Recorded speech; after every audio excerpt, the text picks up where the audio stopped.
Here's a nighttime view of Denver. Anyways, here's the IMA building.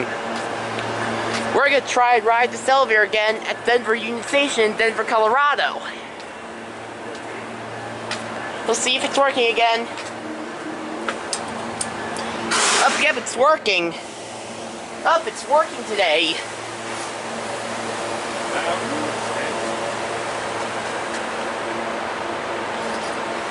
Chime does not work.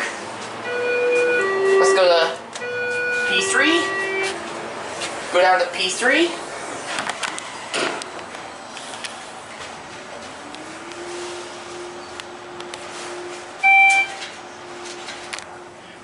This serves 4 floors. Goes into a parking garage of some sort. Here are P3.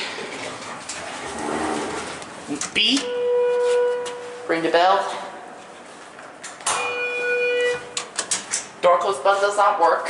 P1 or P1. Go to B. You want to back up to the top, I guess. Yeah, back up to the bridge.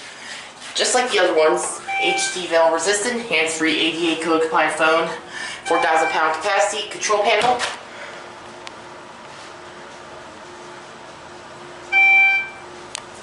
Beautiful nighttime Denver, Colorado. Here we are at the basement. Here we are back at the bridge. This one does not work. There it goes, and that's it.